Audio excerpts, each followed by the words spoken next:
At dahil hindi busy ang inyong kuradang, diri sa atong munting tindahan, kay daghan kay tagbuluhatong karong adlaw. Saksak sinagon muna tayo ng ating voice over kay itong babae na ito talagang wala nang ginawa kundi maghilata. So 3 araw na talaga ako mga kasari nakahilata lang at walang ginagawa at hindi ko rin pinapansin yung aking munting tindahan. Siguro masyado lang talaga akong pagod. Ay napagod ang kuradang wala namang ginagawa sa loob ng bahay kundi cellphone lang. O di ba sarap buhay. Mula kasi mga kasari nung January 1 at hanggang kahapon. Kasi itong video ko na itong mga kasari kahapon ko lang yan ginawa. Akong ginawa kundi maghilata at mag-cellphone lang. Pero naglilinis naman ako ng bahay. Kasi mga kasari ayaw na ayaw ko yung aking bahay na madumi. Ayaw na ayaw ko rin yung aking bahay na makalat. Yun bang maraming mga damit na nakakalat, yung mga labadang hindi pa nalalaba, yung mga damit na hindi pa natutupi. Talagang ayaw na ayaw ko yan na nakatambak lang sa isang tabi. Lalo't lalo na kapag yung aking kusina is maraming hugasin, ay nako Diyos ko po, ayaw na ayaw ko yan. Lilinis naman talaga ako mga kasari, kaya lang talagang may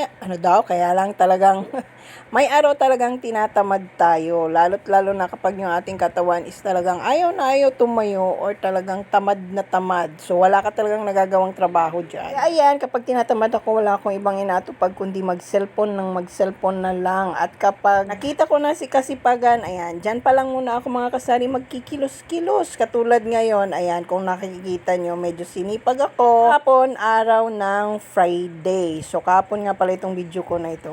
Paulit-ulit. Kahapon nga ni. Kaya sinulit ko yung paglilinis ng aking munting tindahan habang si kasipagan na sa aking katawan pa. Kasi kapag si kasipagan is hindi na sumapi, nako Diyos ko po, cellphone na lang na naman ang atubagi ng tinderang kung ito. Nakikita nyo kanina mga kasari, pinunasan ko pala yung cover ng aking glass shield. Ano bang tawag dun? Covered? Pintuan? Basta yun. Cover ng aking glass shield. Ayun, pinunasan ko mga kasari. Kasi hindi na madrawing. Marami ng mga kamay-kamay na nakadikit o di naman kaya marami ng alikabok. Kaya ayun, isa-isa ko na talagang tinanggal dyan sa aking glass shield. Yung cover niya para isa-isa ko namang punasan. So pagkatapos ko naman punasan yun, ayan, dito naman ako sa aking estante at talagang napakadumi na at napakadaming alikabok yung nakadikit dyan sa aking mga paistante. So, pinunasan ko na rin sa loob at sa labas at syempre, inayos ko na rin yung aking mga paninda. Pagkatapos ko punasan ng aking glass shield. Kasi mga kasari, meron din kasi akong i-greenosary dyan na isang plastic. Puro po yun chichirya at yun lang po talaga ang aking i-display. Hindi na rin po ako bumili ng aking mga pabiskwit dahil kailangan ko munang ipaubos para hindi tayo makunatan at para hindi tayo malugi. At saka na lang ako magdi-display ng aking mga pachichirya pagkatapos kong i-display yung aking mga pabiskwit dyan. So, ayan mga kasari, medyo mahaba-haba na itong aking video at semi napapagod na rin ang kuradang sa kaka-voice over. Yun lang din talaga mga kasari ang nakakapagod.